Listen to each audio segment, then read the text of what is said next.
নুমলীগড়ৰ নম্ৰতা বৰাৰ মৃত্যুৰ ন তথ্য পোহৰলৈ আহিছে। নংপু আৰক্ষীয়ে তলব কৰিছে আনায়াতুল্লাহ সহ কেইজনকে। সঁচাকৈয়ে এইটো দুৰ্ঘটনা নে এয়া এক পৰিকল্পিত হত্যাকাণ্ড আছিল? দুৰ্ঘটনা নহয়, নম্ৰতাক হত্যাৰ সন্দেহ কৰিছে এতিয়া পৰিয়ালে।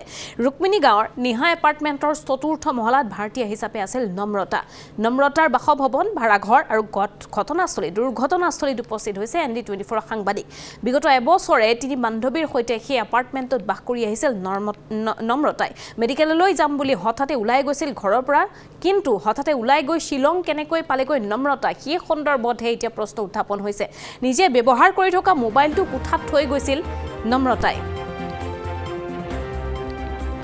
বিধায়কৰ পুত্ৰৰ সৈতে মাজনিশা ওলাই গৈছিল নম্ৰতা। বিধায়ক হাফিজ ৱাছিৰ আহমেদ কাছিমিৰ পুত্ৰ এইগৰাকী আনায়াতুল ৱাদুদ। আমি এই মুহূৰ্তত পোনপটীয়া সম্প্ৰচাৰলৈ যাব বিচাৰিছোঁ। নংপুত উপস্থিত আছে আমাৰ সাংবাদিক প্ৰবাল ডেকা। প্ৰবালৰ ওচৰলৈ পুনৰ এবাৰ যাব বিচাৰিছোঁ। প্ৰবাল, আপোনাৰ ওচৰলৈ আহিছোঁ। এয়া এক হত্যাকাণ্ড বুলি পৰিয়ালটোৱে অভিযোগ উত্থাপন কৰিছে। পৰিয়ালটোৱে কৈছে যে এয়া এক পৰিকল্পিত হত্যাকাণ্ড, কাৰণ যি সাজেৰে নম্ৰতা ঘৰৰ পৰা ওলাই গৈছিল সেই সাজত সাধাৰণতে নম্ৰতা কাহানিও ঘৰৰ পৰা ওলাই নাযায়। হয়তো কিবা ইমাৰ্জেঞ্চি এনেকুৱা চিটুৱেশ্যন দেখুৱাই নম্ৰতা ঘৰৰ পৰা লৈ যোৱা হৈছিল, আৰু এনেদৰে লৈ গৈ হয়তো পৰিকল্পিতভাৱে নম্ৰতাক হত্যা কৰা হৈছে, সেয়া সন্দেহ কৰিছে এতিয়া পৰিয়ালৰ লোকে। গতিকে ঘটনা সন্দৰ্ভত আৰক্ষীয়ে তদন্ত কি ধৰণে আগবঢ়াইছে? প্ৰবাল।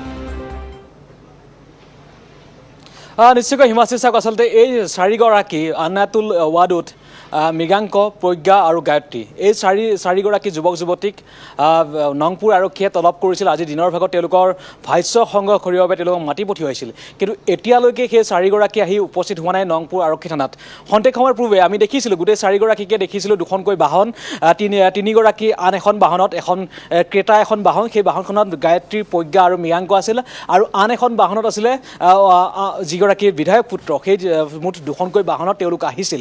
কিন্তু সংবাদ মাধ্যমৰ, অৰ্থাৎ আমাৰ কেমেৰা দেখিলে বা আন যিকেইটা সংবাদ প্ৰতিষ্ঠানৰ কেমেৰা যেতিয়া দেখিলে, তাৰপিছতেই তেওঁলোকে ইয়াৰ পৰা ইয়াত অলপো নৰৈ তেওঁলোকে অন্য এটা স্থানলৈকে গুচি গ'ল। কিন্তু এতিয়ালৈকে তেওঁলোক নংপুৰ আৰক্ষী থানাত আহি উপস্থিত হোৱা নাই, আৰু নংপুৰ আৰক্ষী থানাই আজি তেওঁলোকক তলব কৰিছিলে। তেওঁলোকৰ ভাষ্য সংগ্ৰহ কৰিবৰ বাবে তেওঁলোকক মাতি পঠিয়াইছিল। আজি দিনৰ ভাগত তেওঁলোক উপস্থিত হোৱাৰ নিৰ্দেশ দিছিল, কিন্তু এই নংপুৰ আৰক্ষীৰ নিৰ্দেশকো তেওঁলোকে অমান্য কৰি তেওঁলোকে এতিয়ালৈকে নংপুৰ আৰক্ষী থানাত আহি উপস্থিত হোৱা নাই, বা এতিয়াও উপস্থিত এতিয়ালৈকে অহা নাই।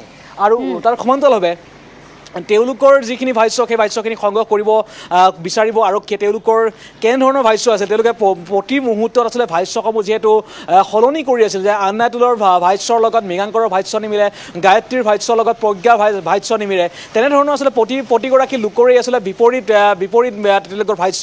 তেনে ক্ষেত্ৰত নংপুৰ আৰক্ষীয়ে তেওঁলোকক মাতি পঠিয়াইছে যে তেওঁলোকৰ ভাষ্য সংগ্ৰহ কৰিব লাগে, কিন্তু তেওঁলোকে এতিয়ালৈকে যিহেতু আহি পোৱা নাই, আৰু আমিও যিহেতু ৰৈ আছোঁ, তেওঁলোকক পুৱাৰে পৰাই আমি ৰৈ আছোঁ তেওঁলোকৰ ভাষ্য সংগ্ৰহ কৰিবৰ বাবে। এতিয়ালৈকে আমিও তেওঁলোকক পোৱা নাই, কিন্তু কেৱল আমি তেওঁলোকক দেখিছিলোঁ, তেওঁলোকৰ বাহন কেইখন দেখিছিলোঁ, আৰু আমাক দেখাৰ পিছতে তেওঁলোক ইয়াৰ পৰা অন্য এটা স্থানলৈকে আহিছে। এতিয়া 5:05 বাজি গ'ল, এতিয়ালৈকে কিন্তু তেওঁলোক অহা নাই। কিন্তু তেওঁলোক যদি নাহে, তেতিয়াহ'লে নংপুৰ আৰক্ষীয়ে হয়তো তেওঁলোকৰ বিৰুদ্ধে বিহিত ব্যৱস্থা ল'ব, কিয়নো নংপুৰ আৰক্ষীৰ নিৰ্দেশকো তেওঁলোকে অমান্য কৰিছে।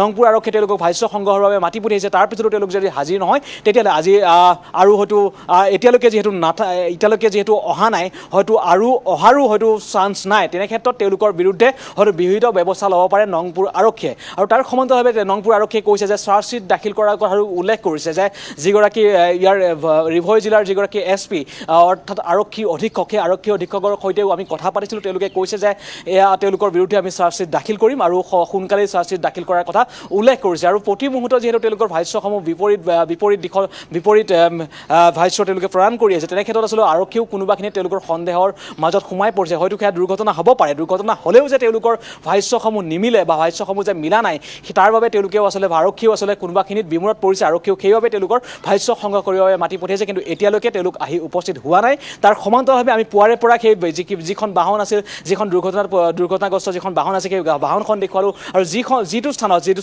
চাংবাংলা যিটো স্থান আছে, যিটো স্থানত তেওঁলোকে দুৰ্ঘটনা হোৱাৰ কথা বা ঘটনাটো হোৱাৰ কথা তেওঁলোকে উল্লেখ কৰিছিল, সেই স্থানৰ পৰিৱেশ দেখুৱালোঁ, আৰু গোটেই পৰিৱেশটো আমি পুৱাৰে পৰা আমি দেখুৱাই আছোঁ। কিন্তু এতিয়ালৈকে তেওঁলোকৰ ভাষ্য আমি সংগ্ৰহ কৰিব পৰা নাই, কিন্তু আৰু অলপ সময় আছে, আৰু অলপ সময় পিছত যদি তেওঁলোকৰ ভাষ্য সংগ্ৰহ কৰিব নোৱাৰোঁ, বা আৰক্ষীয়েও যদি তেওঁলোকৰ ভাষ্য সংগ্ৰহ কৰিব নোৱাৰে, কিন্তু তেওঁলোকৰ বিৰুদ্ধে যে বিহিত ব্যৱস্থা ল'ব, সেইটো প্ৰায় নিশ্চিত। হিমাশ্ৰী। হয় প্ৰবাল, আপোনাক ধন্যবাদ জ্ঞাপন কৰিছোঁ। এই মুহূৰ্তত আমাৰ সাংবাদিকগৰাকী উপস্থিত আছে তিনিওগৰাকীকে উপস্থিত হোৱাৰ বাবে নিৰ্দেশনা প্ৰদান কৰা হৈছে। গাড়ীখনত মূলতঃ সেইদিনাখন যি কেইগৰাকী যুৱক যুৱতী আছিল সকলোকে এই মুহূৰ্তত থানাত হাজিৰ হ'বৰ বাবে নিৰ্দেশনা প্ৰদান কৰা হৈছে।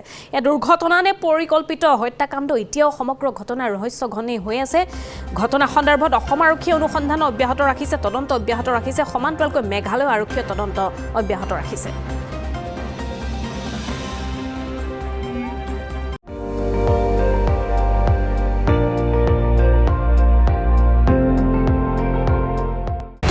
আপুনি চাই আছে ND24 সৰ্বশ্ৰেষ্ঠ নহয় সৰ্বোত্তমৰ দৌৰ।